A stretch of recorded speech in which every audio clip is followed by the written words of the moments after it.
Anti-Semitism is still prevalent all over the world, including in our public school curriculums. President of Proclaiming Justice to the Nations, Laurie Cardoza Moore, explains her stand against anti-Semitism and her campaign to reclaim our schools.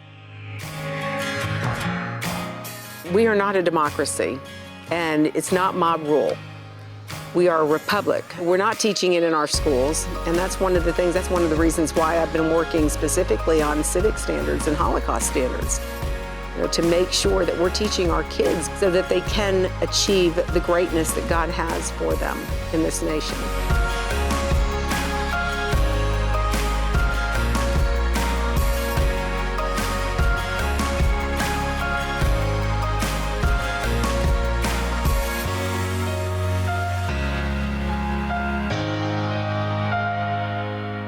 Hi, thanks for being with us. Dr. Kathy Wupio is here. Thank you for coming. You're welcome. Thank you. And Pastor Laurie Porter. You had to laugh. I'm just wondering what you're going to do and say next, that's all. I don't know. I'm going to be a good girl on this show. Are you? I'm going to try. I don't know how this is going to go, but it'll be fun. Yeah. Well, we have a guest today, Laurie Cardoza Moore.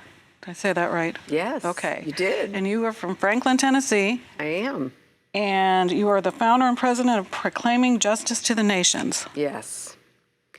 Yes. So what's that about? Proclaiming Justice to the Nations. Our mission is to educate Christians about our biblical responsibility to Israel and the Jewish people against the rise of global anti-Semitism. Mm-hmm. And we accomplish that goal by producing award-winning documentary films and television programs geared toward a Christian audience that are broadcast globally through 15 networks.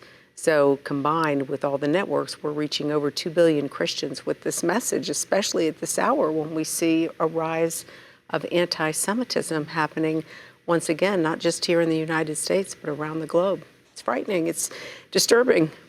Mm-hmm. Can't get rid of it, can you? No, it's interesting because when the Lord first called me to this, I studied the Holocaust. I had the question because, America, we talk about America being a Judeo-Christian nation, and Germany was a Judeo-Christian nation at the time that Hitler came to power. And I never really thought about it because there were Christians who stood by and allowed the Jews to be persecuted. Now, we know that there were Christians like Corrie ten Boom and Martin Niemöller and Dietrich Bonhoeffer who worked to protect the Jews. But the majority of Christians stood by. And there's a great story called Sing a Little Louder, a video actually you can see on YouTube, that tells a true story of a church, a Lutheran church, that was close to the railroad tracks. And when Hitler started transporting the Jews to the concentration camps, like clockwork, those trains would run every day, and they would go past this one church. And the church was close enough to the tracks where they could hear the people, the Jews, crying out to the church, begging them to help them. And the pastor, because it was disturbing or distracting his service, he decided to change his worship time to coincide with when that train would come through town, so it would drown out the cries of the people begging for help. And that always disturbed me, and I thought, that can't happen again. And the Lord showed me that the film, the media, my husband and I are both media veterans and award-winning, and the Lord said, I want you to take this message to the church so that we speak up, because next time it won't just be the Jews, it's going to be Christians too. And look at what's happening. Look at how we're being persecuted. We were talking back in the green room earlier about how Christians are being canceled, that we're being wiped off of YouTube. Our programs are being silenced because it doesn't fit the narrative. And it's a very disturbing time that we live in here in the United States, and the world is looking to us to stand up. In fact, there's a great story. A friend of mine was in, not Morocco, Moldova. And yes, she was in a shop bunch of tourists, and she was asking the shopkeeper a question. And a woman came up to her and asked her if she was an American. She said, yes. And she said to her, what is wrong with you people? Why are you letting your country go the direction that it's going? And this gal was shocked because this question came up, and she hadn't really thought about it. But it goes to show the importance of the world. We have been, like Ronald Reagan said, a city on a hill. And we have a lighthouse. The world looks to us to be the leader, to lead the way in justice and in righteousness. And we are failing at our job. We definitely need a revival again in this nation. Yeah, there's a lot going on out there. The families are hurting and our kids are hurting. Mm-hmm. Things that, I never thought I'd never see in my lifetime or anybody's lifetime. Yeah, it's interesting because we found a decade ago, we had one of our PJT, we call them watchmen, the members of our organization at Proclaiming Justice to the Nations. She contacted me, she said, you'd never guess what we're teaching our kids in Franklin, Tennessee, in Williamson County, the belt buckle of the Bible Belt. And she brought the book over, and there was a quote in the book that legitimized Palestinians blowing themselves up in a Jerusalem restaurant because they were waging a war against Israeli government policies and army actions. And we went to the principal, we went to the teacher to ask for the book to be removed because there was also, we found anti-Israel content. We found anti-Judeo-Christian American content. And we had to face great resistance. They wouldn't remove it. So we ended up mobilizing the community because I knew that if the Christians in the community found out what was being taught to the kids that it's unbiblical, that the community would rise up, and they did. We had a school board meeting. They were going to vote to keep that book or get rid of it, and we had a standing room only crowd, and parent after citizen after parent and citizen got up and said, we want this book out. And lo and behold, they voted to keep it, and the next day we went to work to remove every one of those school board members because they were not listening. And the Constitution in Tennessee states that we elect these officials and we instruct them. That's the word in the Constitution. We are to instruct them about what we want, what we expect of them. So unfortunately, they refused, and so we went to work the next day. We had 4 months before Election Day, and we ended up finding parents and citizens to run for school board, and within 4 months, we were able to flip the school board. We removed all 6 school board members in one election cycle, which was unheard of.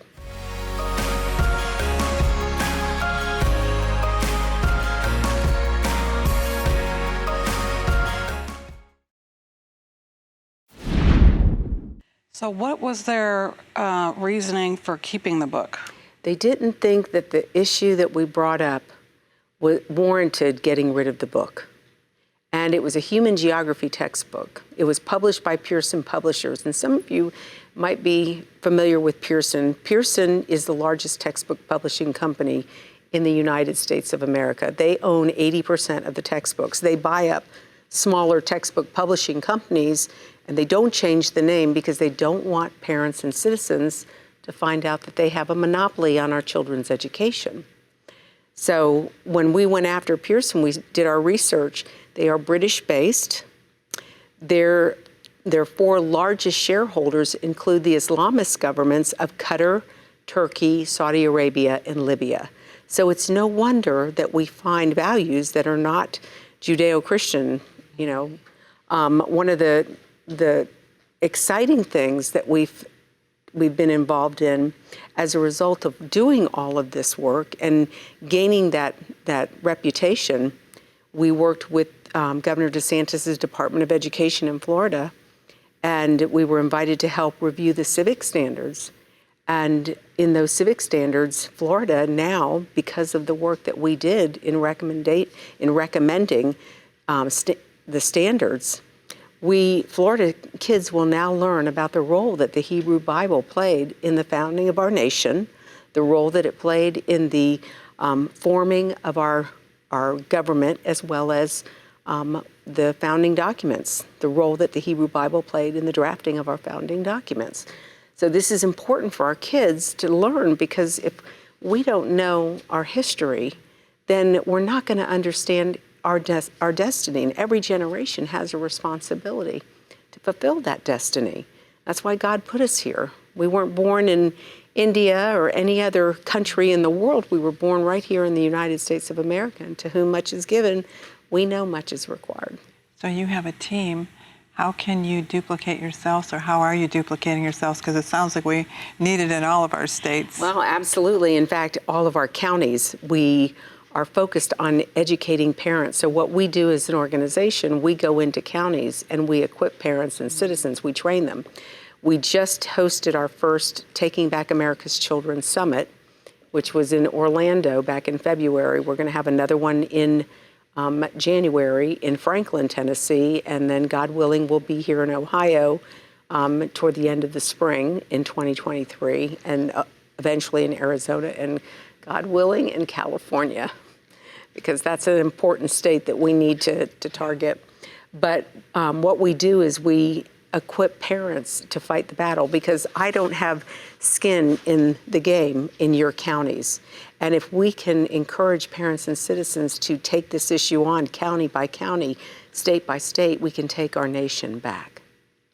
So that is our goal. And the responsibility has been overwhelmingly supportive, and in fact, growing in number. And so that's one of the reasons why I'm here this week in town. I'm meeting with a group of people who are wanting to have this event here in Ohio. Ohio is an important state, as we all know. This is the state that, everybody tests. This is the test market state. If it can go in Ohio, it can go anywhere. So anyhow, yeah, that's basically what we're doing, and that's how we're trying to encourage parents and citizens to take this battle on ourselves, to unite together. It's been exciting to see it take off. Oh my goodness. Now, where do you get all this energy to do all this? By the grace of God. Yeah, it's a lot of work. It's late nights, it's early mornings.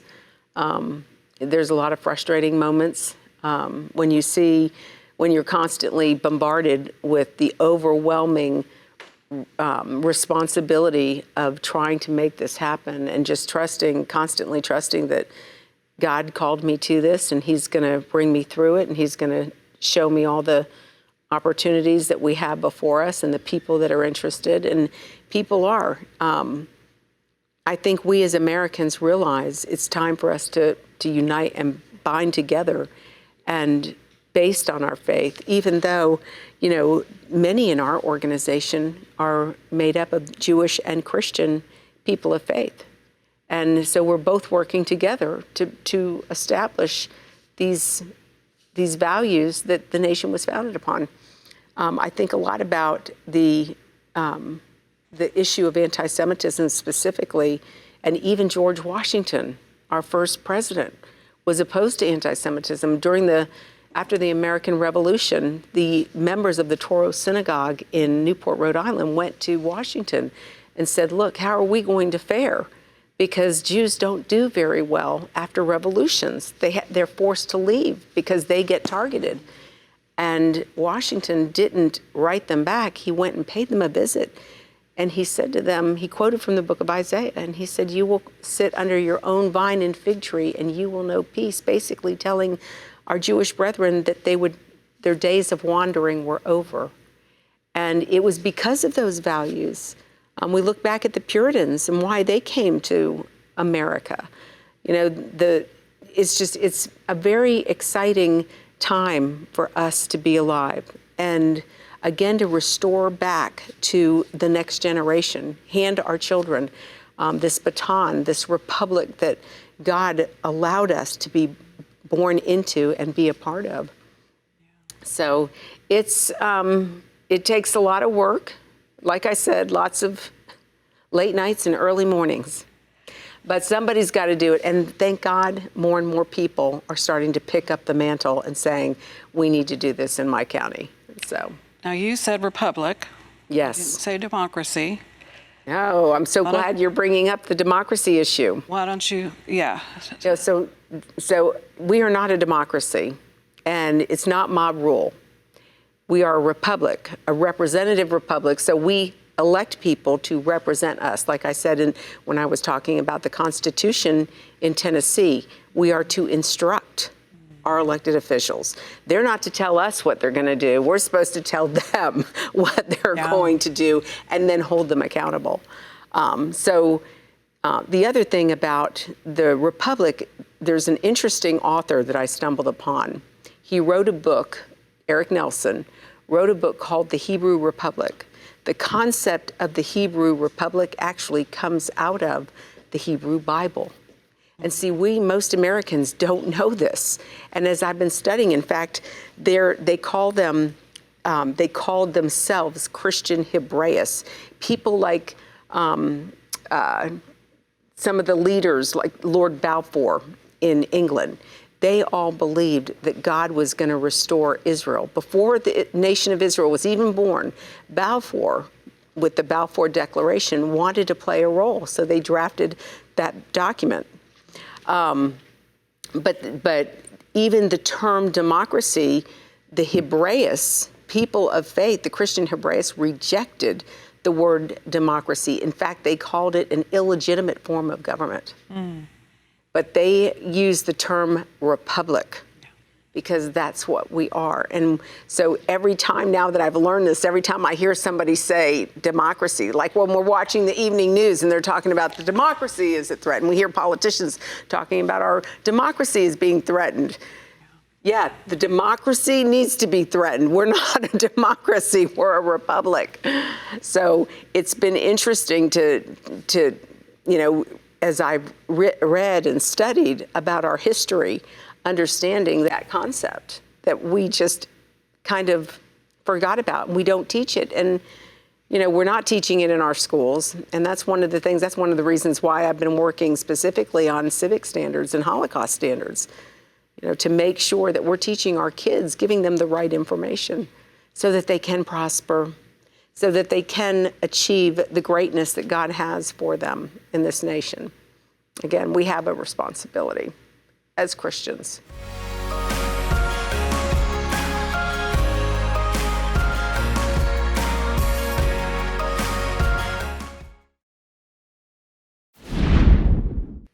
So why do you think it's flaring up again here? I mean, it's always been there, but it's getting worse, the anti-Semitic stuff.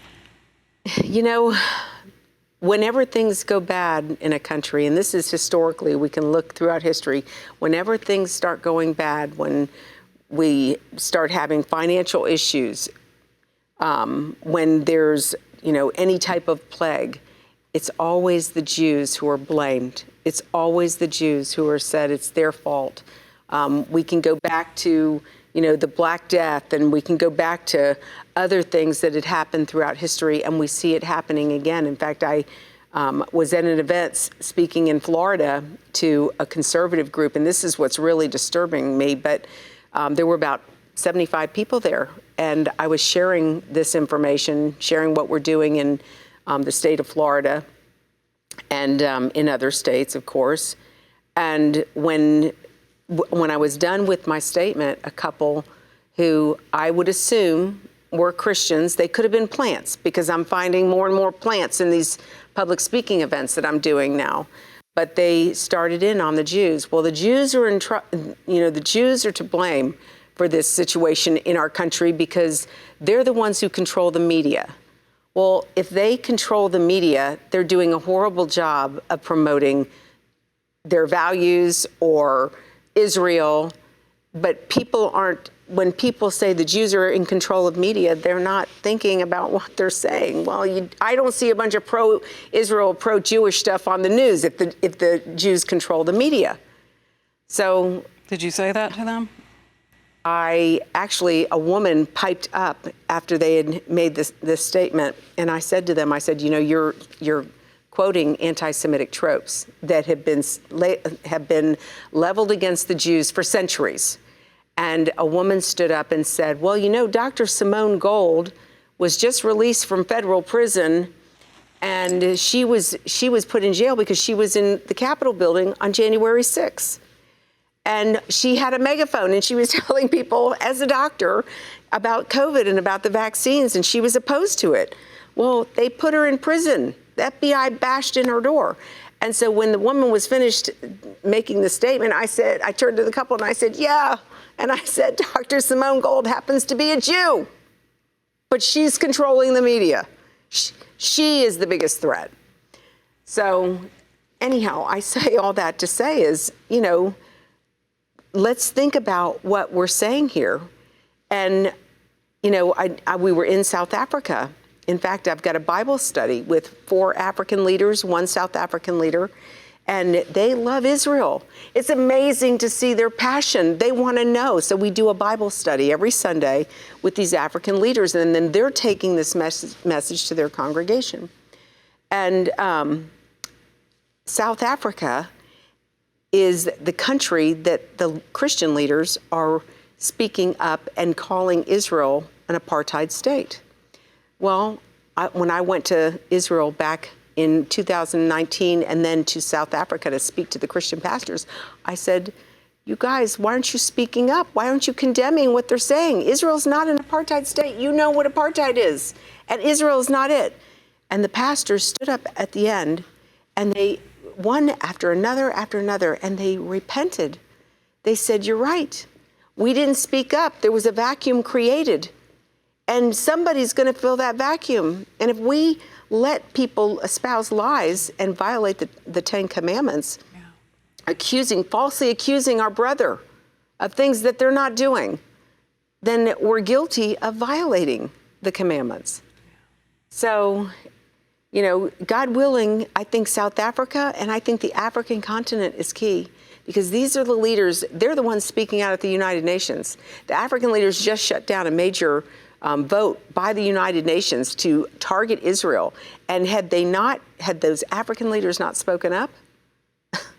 But see, African leaders, they understand because many of them, the Lemba tribe, the Zulu tribe, they all believe that they're descendants of Solomon and Sheba, which they probably are.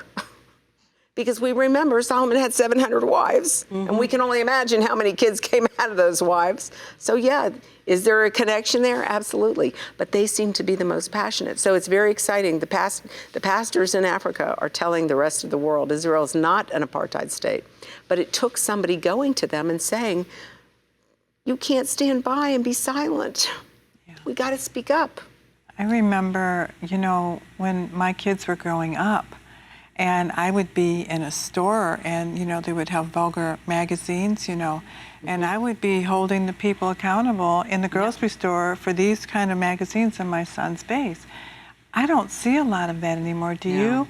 I mean, where moms and dads are appalled over, and going to the manager and saying, I don't appreciate this when I'm checking out in my child's face. Right. Standing up for those morals, it seems like we've really kind of come far, doesn't it? Oh my gosh.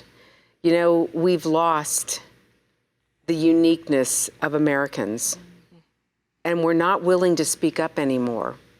And what disturbs me is people of faith, if we don't speak up against injustice and unrighteousness, who is going to do it? We have to. I'm just listening, but I'm like an injustice to anyone. Yeah. It's really an injustice to all. And so, that's right. Whether it's Jewish people or African American people. Right. I mean, the church has to they have to get out of the gray. We can't keep straddling the fence when it's convenient for us not to be a voice crying out. That's right. When there is injustice. And so, I'm interested. I mean, man, I got so many things going on over here. I'm like, we need like 3 hours for this show. But when you go into a particular state or county, you're meeting with who? How do you typically engage? Who invites you in? Is it the church that's your primary contact? Yeah, how are you? Unfortunately, it's not the church. I didn't think it was. It's citizens. It's moms and dads who see the direction that our country is headed. They're the ones that are speaking out. They're asking us to come in. Now, tonight's meeting in Beechwood, I will be meeting, there's a pastor coming This is the first time a pastor is coming to participate in a meeting. So that gives me hope that the pastors are ready to get out of the pulpit and lead as an example to the rest of their congregation. And I loved what you said, because if the Jews are always the canary in the coal mine, and if they'll come after the Jews, then we're all a target. You're absolutely right. Wow. So how can people get in contact with you? What can they do to help? The greatest thing that we need right now is we need more warriors. We need more watchmen. And we remember the story about Ezekiel, the watchman. God told the prophet Ezekiel that if the watchman sees the enemy advancing, he is to warn the inhabitants of the city. And that's why I'm here, to warn the inhabitants of the city of what's happening. And if the watchman sounds the alarm, but the people don't listen, then if any innocent blood is shed, it will be required of them. But people can go to our website at pjtn.org and sign up, get on our mailing list. And if you all want me to come to your community, I will help you. Thank you so much for being here, ladies. Faith in History is a show we have on TCT, and you can find out more about the kind of things that she's talking about. Have a good day.